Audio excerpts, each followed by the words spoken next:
ಸರ್ವ ಕರ್ನಾಟಕ ವೀಕ್ಷಕರಿಗೆ ಸ್ವಾಗತ. ನಮ್ಮ ಚಾನೆಲ್ ಸಬ್ಸ್ಕ್ರೈಬ್ ಮಾಡಿ ಮತ್ತು ಲೈಕ್ ಮಾಡಿ, ಶೇರ್ ಮಾಡಿ. ಅದೇ ರೀತಿ ನಮ್ಮ ಕರ್ನಾಟಕ ರಾಜ್ಯ ಆಮ್ ಆದ್ಮಿ ಪಕ್ಷದ ಮಾಧ್ಯಮ ಉಸ್ತುವಾರಿಗಳಾಗಿರ್ತಕ್ಕಂಥ ಶ್ರೀ ಜಗದೀಶ್ ಸದಾಮ್ ಸರ್ ಅವರು ಕೂಡ ನಾನು ಪೂರ್ವಕವಾಗಿ ಸ್ವಾಗತ ಬಯಸ್ತಾ ಇದ್ದೇನೆ. ಅದೇ ರೀತಿ ಚಂದನ್ ಶೆಟ್ಟಿ ಅವರು ಸಹಿತ ರಾಜ್ಯ ಒಂದು ಮುಂಚೂಣಿ ಕಾರ್ಯಕರ್ತರು ರಾಜ್ಯ ಸಮಿತಿಯಲ್ಲಿದ್ದಾರೆ. ಅವ್ರಿಗೂ ಕೂಡ ನಾನು ಬಳ್ಳಾರಿ ಜಿಲ್ಲಾ ಸಮಿತಿಯಿಂದ ಸ್ವಾಗತ ಬಯಸ್ತಾ ಇದ್ದೇನೆ. ಅದೇ ರೀತಿ ನಮ್ಮ ಬಳ್ಳಾರಿಯಲ್ಲಿ ಏನು ಈಗ ಆಮ್ ಆದ್ಮಿ ಪಕ್ಷ ಅಂತೇಳಿ ಹೆಸರು ಒಂದು ಮುಂಚೂಣಿಯಲ್ಲಿದೆ, ಅದಕ್ಕೆ ಪ್ರಮುಖ ಕಾರಣ ನಮ್ಮ ಕೇಶವ ರೆಡ್ಡಿ ಅವರು, ಕಡುಕೇಶ್ವರ ರೆಡ್ಡಿ, ಹೊರಗುಂದಿ ಕಡುಕೇಶ್ವರ ರೆಡ್ಡಿ ಅಂತ ಹೇಳಿದ್ರೆ ತಪ್ಪಾಗಲ್ಲ.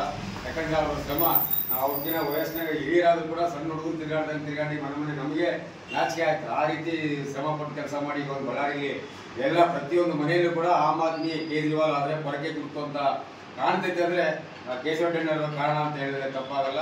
ಅವ್ರಿಗೂ ಕೂಡ ಈ ಬಳ್ಳಾರಿ ಜಿಲ್ಲಾ ಸಮಿತಿ ವತಿಯಿಂದ ತುಂಬ ಸ್ವಾಗತವನ್ನು ಬಯಸ್ತಾ ಇದ್ದೇನೆ. ಈಗ ಇವತ್ತಿನ ಒಂದು ಪತ್ರಿಕಾಗೋಷ್ಠಿ ಹೇಳಿಕೆ ವಿಷಯವನ್ನ ಈಗ ನಮ್ಮ ಜಗದೀಶ್ ಸದಾಮ್ ಸರ್ ಅವರು ನೆರವೇರಿಸಿಕೊಳ್ಬೇಕಂತ ಕೇಳ್ಬೋದು. ಪತ್ರಿಕಾಗೋಷ್ಠಿಯಲ್ಲಿ ಭಾಗವಹಿಸಿರುವಂತಹ ನಮ್ಮೆಲ್ಲರ ಹೆಚ್ಚಿನ ನಾಯಕರಾಗಿರುವಂತಹ ಯುವ ಘಟಕದ ಶ್ರೀಯುತ ರೋಹಿತ್ ಹನುಮಪ್ಪರ್ ಅವರಿಗೆ ಸ್ವಾಗತ ಕೊಡ್ತಾ ಇದ್ದೀನಿ. ನಮಗೆಲ್ಲ ಹಿರಿಯರು, ಮಾರ್ಗದರ್ಶಕರು, ಜಿಲ್ಲೆಯ ಒಳ್ಳೆ ನಮ್ಮ ಪಕ್ಷದ ಒಂದು ಮಹತ್ವದ ಒಂದು ನಾಯಕರಾಗಿರುವಂತಹ ಅನೇಕ ಸಂಘ ಸಂಸ್ಥೆಗಳಲ್ಲಿ PLD ಬ್ಯಾಂಕ್ ಅಂತಹ ಅನೇಕ ಸಂಘ ಸಂಸ್ಥೆಗಳಲ್ಲಿ ತಮ್ಮನ್ನು ತಾವು ತೊಡಗಿಸಿರುವಂತಹ ಶ್ರೀಯುತ ಕೇಶವ ರೆಡ್ಡಿ ಅವರು ನಮ್ಮ ಈ ಜಿಲ್ಲೆಗೆ ಒಂದು ಶಕ್ತಿ. ಅದೇ ರೀತಿ ಚೈತನ್ಯದ ಚಿಲುಮೆ ಅಂತ ಹೇಳ್ಬೋದು. ಶ್ರೀಯುತ ಮಂಜುನಾಥ್ ಅವರು ಜಿಲ್ಲಾ ಘಟಕದ ಅಧ್ಯಕ್ಷರಾಗಿದ್ದಾರೆ. ಅವರ ನೇತೃತ್ವದಲ್ಲಿ ಆಮ್ ಆದ್ಮಿ ಪಕ್ಷ ಇವತ್ತು ಬಳ್ಳಾರಿ ಜಿಲ್ಲೆಯಲ್ಲಿ ಮೂಲೆ ಮೂಲೆಗಳಲ್ಲಿ ಇವತ್ತು ನಮ್ಮ ಬಾವುಟ ರಾರಾಜಿಸ್ತಾ ಇದೆ. ಇಲ್ಲಿ ಏನು ಬಳ್ಳಾರಿ ಜಿಲ್ಲೆಯಲ್ಲಿ ನಮ್ಮ ವ್ಯವಸ್ಥೆ ಬದಲಾವಣೆಗೋಸ್ಕರ ಆಮ್ ಆದ್ಮಿ ಪಕ್ಷ ಯಾವ ರೀತಿ ನಾವು ಜನತೆಗೆ ಮುಂದೆ ಇದ್ದೀವಿ, ಜನತೆಗೆ ನಾವು ಯಾವ ರೀತಿ ಆಶಾಕಿರಣವಾಗಿದ್ದೀವಿ ಅನ್ನೋದನ್ನು ಮಂಜುನಾಥ್ ಅವರ ಸಾರಥ್ಯದಲ್ಲಿ ಪಕ್ಷ ಅತ್ಯಂತ ಸದೃಢವಾಗಿ ಹಳ್ಳಿಗಳಿಗೆ ತಲುಪ್ತಾ ಇದೆ. ಹಾಗಾಗಿ ಅವ್ರಿಗೂ ಸಹ ನಾನು ಪೂರಕವಾದಂತಹ ಶುಭಾಶಯ ಕೋರ್ತಾ ಇದ್ದೇನೆ. ಅದೇ ರೀತಿ ನಮ್ಮ ಸ್ನೇಹಿತರಾದಂತಹ ಚಂದನ್ ಶೆಟ್ಟಿ ಅವರು ಸಹ ಇವತ್ತಿದ್ದಾರೆ. ಇಂದಿನ ಈ ಮಹತ್ವದ ಪತ್ರಿಕಾಗೋಷ್ಠಿಯ ವಿಚಾರ ಏನು ಅಂತ ಹೇಳಿದ್ರೆ, ಕಳೆದ 10 ವರ್ಷಗಳಿಂದ ಈ ನಮ್ಮ ರಾಷ್ಟ್ರದಲ್ಲಿ ಮೋದಿ ನೇತೃತ್ವದ ಭಾರತೀಯ ಜನತಾ ಪಕ್ಷದ ಒಂದು ಸರ್ಕಾರ ಯಾವ ರೀತಿ ಒಂದು ನಿರಂಕುಶ ಪ್ರಭುತ್ವ, ಸರ್ವಾಧಿಕಾರಿ ಪ್ರವೃತ್ತಿಯನ್ನು, ದಮನಕಾರಿ ನೀತಿಯನ್ನು ಅನುಸರಿಸಿಕೊಳ್ತಾ ಬರ್ತಾ ಇದೆ. ಅದ್ರ ಬಗ್ಗೆ ಇವತ್ತು ದೇಶದಾದ್ಯಂತ ಒಂದು ಚರ್ಚೆ ನಡೀತಾ ಇದೆ.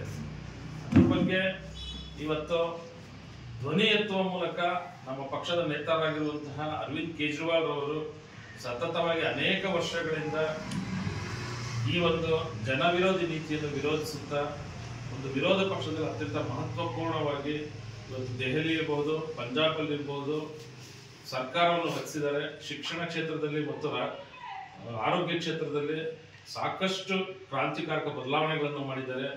ಅದೇ ರೀತಿ ರಾಷ್ಟ್ರದಾದ್ಯಂತ ಆಮ್ ಆದ್ಮಿ ಪಕ್ಷ ಸದೃಢವಾಗಿ ಬೆಳೆಯಕ್ಕೆ ಸದಾ ಚೈತನ್ಯದ ಚಿಲುಮೆಯಾಗಿದ್ದಾರೆ, ನಮಗೆಲ್ಲ ಸ್ಫೂರ್ತಿದಾಯಕವಾಗಿದ್ದಾರೆ. ಈ ವ್ಯವಸ್ಥೆ ಏನು ನಾವು ಬದಲಾವಣೆ ಮಾಡಬೇಕು, ಈ ಭ್ರಷ್ಟಾಚಾರದ ವ್ಯವಸ್ಥೆ, ನಿರಂಕುಶ ಪ್ರಭುತ್ವ, ಸರ್ವಾಧಿಕಾರಿ ಪ್ರವೃತ್ತಿನ ಈ ದೇಶದಿಂದ ಕಿತ್ತೊಗಿಬೇಕು ಅನ್ನೋ ದಿಶೆಯಲ್ಲಿ ಅರವಿಂದ್ ಕೇಜ್ರಿವಾಲ್ ರವರ ಈ ಒಂದು ಪ್ರಯತ್ನ ಏನಿದೆ, ಇದಕ್ಕೆ ಇಡೀ ದೇಶದಲ್ಲಿರುವಂತಹ ಸಮಸ್ತ ಜನತೆ ನಮ್ಮ ಹಿಂದೆ ಇದ್ದಾರೆ. ಇವತ್ತು ಇಂಡಿಯಾ ಅಂತ ಒಂದು ಒಕ್ಕೂಟ ಅಂತ ನಾವು ರಚಿಸ್ಕೊಂಡಿದ್ದೀವಿ. ಇಂಡಿಯಾ ಒಕ್ಕೂಟ ರಚಿಸಿದಾಗಿಂದನೂ ಸಹ ಅನೇಕ ವಾಮಮಾರ್ಗಗಳ ಮೂಲಕ ಇಂಡಿಯಾ ಒಕ್ಕೂಟವನ್ನ ಛಿದ್ರಗೊಳಿಸುವ ದಿಶೆಯಲ್ಲಿ ನರೇಂದ್ರ ಮೋದಿ ಅವರ ನೇತೃತ್ವದ ಒಂದು ಸರ್ಕಾರ ಅನೇಕ ಬಾರಿ ಪ್ರಯತ್ನಗಳು ಮಾಡ್ತಾ ಇದೆ. ಒಂದು ಉದಾಹರಣೆ ನಿಮ್ಗೆ ಹೇಳ್ತೀನಿ. ನಿಮ್ಗೆಲ್ಲ ಈಗಾಗಲೇ ಗೊತ್ತಿರೋ ಹಾಗೆ ನಮ್ಮ ದೆಹಲಿ ಉಪಮುಖ್ಯಮಂತ್ರಿಗಳಾಗಿರುವಂತಹ ಶ್ರೀಯುತ ಮನೀಶ್ ಸಿಸೋಡಿಯಾ ಅವರು ಇವತ್ತು ಸೆರೆಮನೆ ವಾಸದಲ್ಲಿದ್ದಾರೆ. ದೇಶದಲ್ಲಿಯೇ ಅತ್ಯುನ್ನತವಾದಂತಹ ಮಹತ್ವದ ಒಂದು ಶಿಕ್ಷಣ ಕ್ರಾಂತಿಯನ್ನು ಮಾಡಿರುವಂತಹ ಒಬ್ಬ ನೇತಾರ, ಇಡೀ ವಿಶ್ವನೇ ದೆಹಲಿಯತ್ತ ಒಂದು ತಿರುಗಿ ನೋಡುವಂತಹ ಒಂದು ಮಹತ್ವದ ಕಾರ್ಯವನ್ನು ಮಾಡಿದ್ದಾರೆ. ಅವರು ಇವತ್ತು ಜೈಲಲ್ಲಿದ್ದಾರೆ. ಆರೋಗ್ಯ ಕ್ಷೇತ್ರ, ಇಡೀ ರಾಷ್ಟ್ರ ಇವತ್ತು ಆರೋಗ್ಯ ಕ್ಷೇತ್ರಕ್ಕೆ ಮಾದರಿಯಾಗಿ ಯಾವ ರೀತಿ ನಾವು ಜನಸಾಮಾನ್ಯರಿಗೆ ಆರೋಗ್ಯ ಕ್ಷೇತ್ರದಲ್ಲಿ ಸದೃಢವಾದಂತಹ ಒಂದು ಆರೋಗ್ಯವನ್ನು ದೊರಕಿಸ್ಕೊಡ್ಬಹುದು, ಅವರ ಜೀವಗಳಿಗೆ ಯಾವ ರೀತಿ ನಾವು ಸರ್ಕಾರಗಳು ಬೆಲೆ ಕೊಡಬೇಕು, ಸಂವಿಧಾನದ ಆಶಯ ಪ್ರಕಾರ ನಾವು ಕೆಲಸ ಮಾಡ್ತಾ ಇದ್ವಿ. ಆ ರೀತಿ ಆರೋಗ್ಯ ಕ್ರಾಂತಿಯನ್ನು ಉಂಟು ಮಾಡುವಂತಹ ಶ್ರೀಯುತ ಸತ್ಯೇಂದ್ರ ಜೈನ್ ಅವರು ಸಹ ಇವತ್ತು ಸೆರೆಮನೆ ವಾಸದಲ್ಲಿದ್ದಾರೆ. ಅತ್ಯಂತ ಪ್ರಖರ ವಾಗ್ಮಿ, ನಮ್ಮ ಪಕ್ಷದ ತತ್ವ ಸಿದ್ಧಾಂತಗಳು ಈ ರಾಷ್ಟ್ರದಾದ್ಯಂತ ಪ್ರಚುರಪಡಿಸ್ಕೊಳ್ತಾ ಇವತ್ತು ನಮ್ಮ ಪಕ್ಷಕ್ಕೆ ಅತ್ಯಂತ ಬೆನ್ನೆಲುಬಾಗಿದ್ದಂತಹ ರಾಜ್ಯಸಭಾ ಸದಸ್ಯರಾಗಿದ್ದಂತಹ ಶ್ರೀಯುತ ಸಂಜಯ್ ಸಿಂಗ್ ಅವರು ಸಹ ಇವತ್ತು ಸೆರೆಮನೆಯಲ್ಲಿದ್ದಾರೆ. ಇದಕ್ಕೆಲ್ಲ ಇವತ್ತು ಕಾರಣ ಏನು ಅನ್ನೋದೊಂದು ಪ್ರಶ್ನೆ ಮಾಡ್ತಾ ಬಂದಾಗ ಇವತ್ತು ಭಾರತೀಯ ಜನತಾ ಪಕ್ಷಕ್ಕೆ ನೇರವಾಗಿ ಸವಾಲೊಡ್ಡು ಯಾವ್ದಾನ ಒಂದು ಪಕ್ಷ ಇದ್ರೆ ಅದು ಆಮ್ ಆದ್ಮಿ ಪಕ್ಷ, ಅದು ಅರವಿಂದ್ ಕೇಜ್ರಿವಾಲ್ ಅವರ ಒಂದು ತತ್ವ ಸಿದ್ಧಾಂತ. ಈ ತತ್ವ ಸಿದ್ಧಾಂತನ ಹೇಗನ ಮಾಡಿ ರಾಷ್ಟ್ರದಲ್ಲಿ ಮುಂದಿನ ದಿನಗಳಲ್ಲಿ ನಮಗೆಲ್ಲ ಇದು ಒಂದು ತೊಡರುಗಾಲಾಗುತ್ತೆ ಅನ್ನೋ ಒಂದು ವಿಚಾರದಲ್ಲಿ ಇವತ್ತು ನರೇಂದ್ರ ಮೋದಿ ಅವರು ಈ ರೀತಿಯಾದಂತಹ ಒಂದು ಷಡ್ಯಂತ್ರಗಳನ್ನ ರೂಪಿಸಿ ಇಡಿ, CBI ಅನೇಕ ವಿಚಾರಣಾ ಸಂಸ್ಥೆಗಳನ್ನ ಆಮ್ ಆದ್ಮಿ ಪಕ್ಷದ ನಾಯಕರುಗಳ ಮೇಲೆ ಮಾಡಿ ಅಬ್ಕಾರಿ ಕೇಸ್ ಅಂತಹ ನಕಲಿ ಕೇಸ್ಗಳನ್ನ ಹಾಕಿ ಇವತ್ತು ನಿಮ್ಗೊಂದು ಉದಾಹರಣೆ ಕೊಡ್ತೀನಿ. 1,000 ಕಡೆ ದಾಳಿಯಾಗಿದೆ ಈ ಒಂದು ನಕಲಿ ಅಬ್ಕಾರಿ ಕೇಸಲ್ಲಿ. ಆದ್ರೆ ಎಲ್ಲೂ ಸಹ ಒಂದು ನಯಾ ಪೈಸೆ ಇವರು ಇಡಿ ಇರ್ಬೋದು, CBI ಇರ್ಬೋದು, ಎಲ್ಲೂ ಇವರು ವಶಪಡಿಸ್ಕೊಳಕ್ಕಾಗಿಲ್ಲ. ಇವ್ರು ಹಾಕಿರುವಂತಹ ಕೇಸಲ್ಲಿ ಸಮರ್ಥವಾಗಿ ಇವರು ವಾದ ಮಾಡಕ್ಕೆ ಇವ್ರ ಕೈಲಾಗದ ಸುಪ್ರೀಂ ಕೋರ್ಟ್ ನ್ಯಾಯಮೂರ್ತಿಗಳ ಕೈಯಲ್ಲಿ ಇವರು ಚೀಮಾರಿ ಹಾಕ್ಸ್ಕೊಳ್ತಾರೆ ಕೇಂದ್ರ ಸರ್ಕಾರ.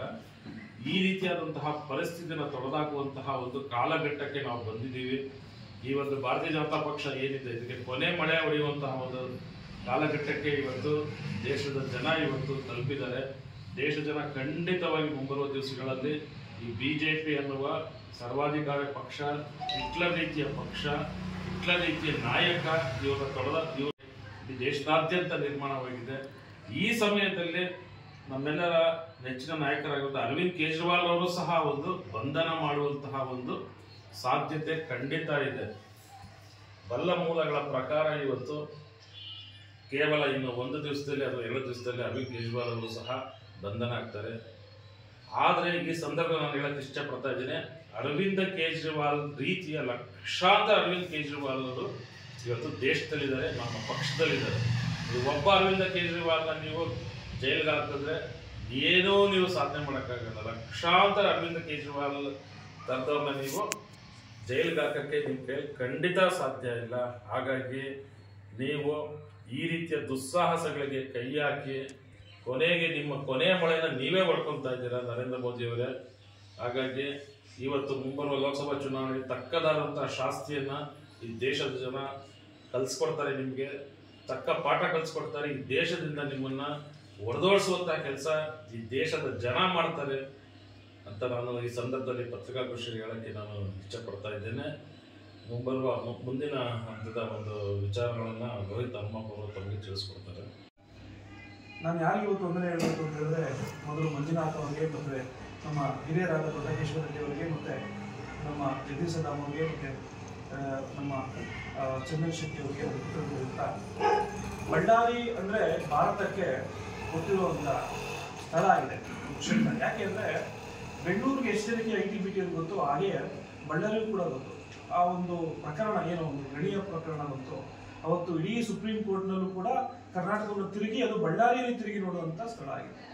ಇಂಥ ಒಂದು ಕ್ಷೇತ್ರದಲ್ಲಿ ಇವತ್ತು ನಮ್ಮ ಪಕ್ಷ, ಆಮ್ ಆದ್ಮಿ ಪಕ್ಷದಿಂದ ನಮ್ಮ ಹಿರಿಯ ನಾಯಕರು ದೊಡ್ಡಕೇಶ್ವರ ರೆಡ್ಡಿ ಇರ್ಬೋದು, ಮಂಜುನಾಥ್ ಇಷ್ಟು ಸಂಘಟನೆ ಮಾಡಿಕೊಂಡು ಎಲ್ಲರನ್ನೂ ಕೂಡ ವಿರೋಧಿಗಳನ್ನ ಮಾಡಿಕೊಂಡು ಹೋರಾಟ ಮಾಡ್ತಿರುವಂಥದ್ದು ಅರವಿಂದ್ ಕೇಜ್ರಿವಾಲ್ ಅವರಿಗಿರುವಂಥ ಸಾಮರ್ಥ್ಯ.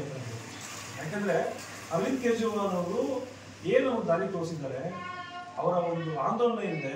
ಉಚಿತ ಶಿಕ್ಷಣ, ಉಚಿತ ಆರೋಗ್ಯ ಶಿಬಿರ, ಮತ್ತೆ ಆಸ್ಪತ್ರೆ, ಬಸ್ಸು, ಈ ಸೌಲಭ್ಯಗಳನ್ನ ಯಾವ ರೀತಿ ನಡೆಸಬೇಕು ಅಂತ ಹೇಳಿ ತೋರಿಸ್ಕೊಂಡಿದ್ದಾರೆ. ಅದನ್ನೆಲ್ಲ ನೋಡಿಕೊಂಡು ನಾವು ಇಷ್ಟಪಟ್ಟು ಬಂದಿರುವಂತ ಕಾರ್ಯಕ್ರಮಗಳು. ನಮ್ಗೆ ಯಾರು ಕೂಡ ದುಡ್ಡು ಕೊಟ್ಟು ಕರ್ಕೊಂಡು ಬಂದಿರುವಂತ ಒಂದು ಪರಿಸ್ಥಿತಿ ಇಲ್ಲ.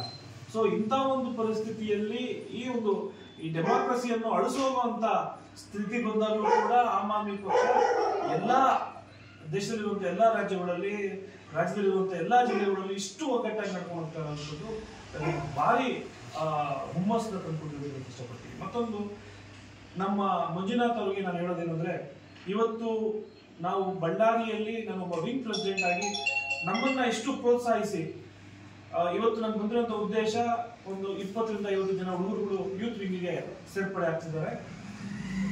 ಆ ಒಂದು ಸೇರ್ಪಡೆ ಆದಾಗ ನಾನು ಅವ್ರನ್ನ ನಾನು ಆ ಸಂಘಟನೆಯಲ್ಲಿ ಅವ್ರನ್ನ ತೊಡಗಿಸ್ಕೊಳ್ಳಿ ಅಂತ ಹೇಳಿಕೊಟ್ಟು ಹೋಗ್ತೀನಿ.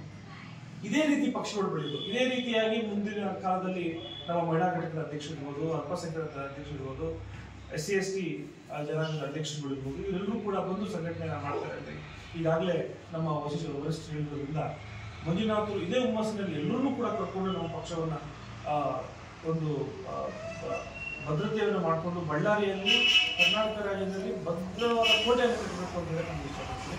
ಹಾಗೆ ನಾನು ಒಂದು ಆಂದೋಲನವನ್ನು ಮಾಡಿದ್ದೀನಿ ಕರ್ನಾಟಕ ರಾಜ್ಯದಲ್ಲಿ. ಏನಂದ್ರೆ ಯುವ ಘಟಕದಿಂದ ಮಾಡ್ತಿರುವಂಥ ಆಂದೋಲನ ಹೆಸರು ನಮಗೆ ಯಾಕಿಲ್ಲ ಕ್ಯಾಂಪಸ್ ಕೊಡ್ತೀವಿ.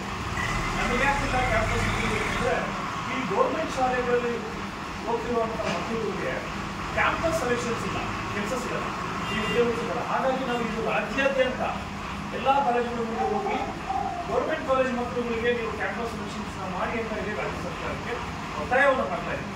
ಈ ಒಂದು ಏನು ಆಂದೋಲನವನ್ನು ಇವತ್ತು ಕೂಡ ನಾವು ಅಧಿಕೃತವಾಗಿ ಬಳ್ಳಾರಿಯಲ್ಲಿ ಮಂಜುನಾಥ್ ಅವರು ಅವರ ಸಮಕ್ಷಮ ಬಳ್ಳಾರಿಯಲ್ಲಿ ಚಾಲನೆ ಕೊಡ್ತಾ ಇದ್ರು.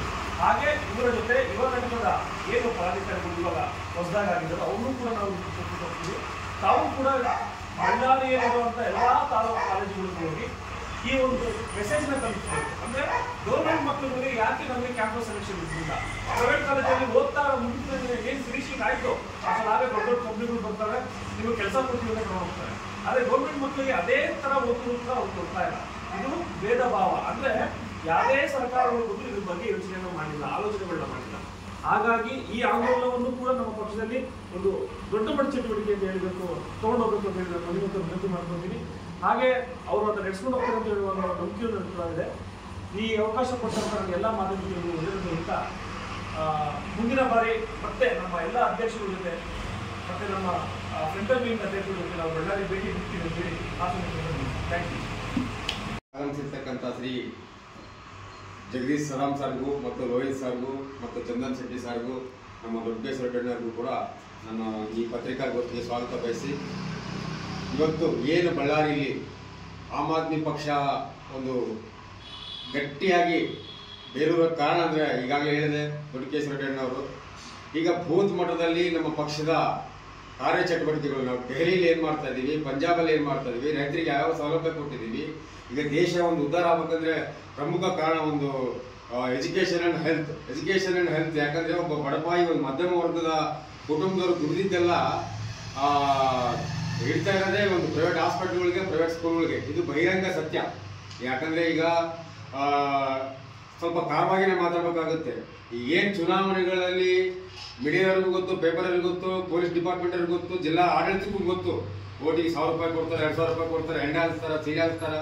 ಆದರೂ ಅದು ಬಹಿರಂಗ ಸತ್ಯ.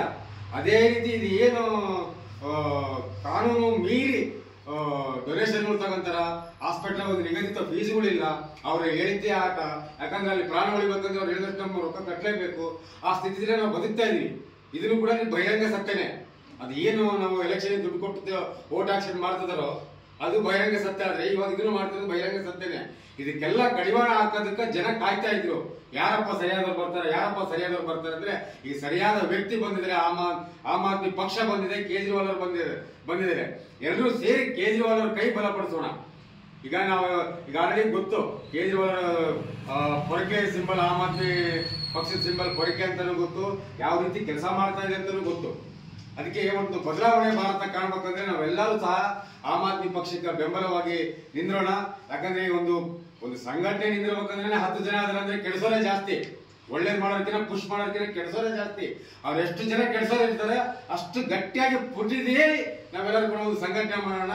ನಾವೊಂದು ಮುಂಬರ್ತಕ್ಕಂಥ ಎಲ್ಲ ಒಂದು ಲೋಕಸಭಾ ಚುನಾವಣೆ ಆಗಿರ್ಬೋದು, ಜಿಲ್ಲಾ ಪಂಚಾಯತ್, ತಾಲೂಕ್ ಪಂಚಾಯತ್ ಆಗಿರ್ಬೋದು, ಸ್ಥಳೀಯ ಸಂಸ್ಥೆಗಳ ಚುನಾವಣೆ ಆಗಿರ್ಬೋದು, ನಾವು ಒಪ್ಕೊಂತೀವಿ. ಯಾಕಂದ್ರೆ ಈ ಭ್ರಷ್ಟ ವ್ಯವಸ್ಥೆಯಲ್ಲಿ ಒಂದೇ ಬರೀ ನಮಗೆ ಅಧಿಕಾರ ಬರೋದು ಭಾರಿ ಕಷ್ಟ.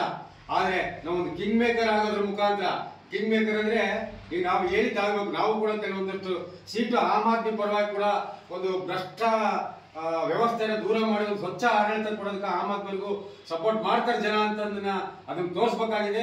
ಎಲ್ಲರೂ ಸೇರಿ ಅದನ್ನ ಒಂದು ಅಧಿಕಾರದ ಮುಖೇನ ಯಾರಿಗೂ ಅಧಿಕಾರ ಶಾಶ್ವತ ಅಲ್ಲ. ಅಧಿಕಾರದಾಗಿದ್ದಾಗ ಏನು ಮಾಡ್ತೀವಿ ಅದೇ ಶಾಶ್ವತ. ಒಂದು ಅಧಿಕಾರಕ್ಕೆ ಬರೋದಕ್ಕೂ ಕೂಡ ಎಲ್ಲರೂ ಒಂದು ಒಗ್ಗಟ್ಟಾಗಿ ಶ್ರಮ ವಹಿಸಿ ಸಂಘಟನೆ ಮಾಡೋಣ. ಸದಾ ನಾವು ಒಂದು ಜನರ ಧ್ವನಿಯಾಗಿ ಆಮ್ ಆದ್ಮಿ ಪಕ್ಷ ಕೆಲಸ ಮಾಡುತ್ತೆ ಅಂತೇಳಿ ನಾನು ಎರಡು ಮಾತು ಮುಗಿಸ್ತೀನಿ. ಜೈ ಹಿಂದ್, ಜೈ ಆಮ್ ಆದ್ಮಿ ಪಾರ್ಟಿ.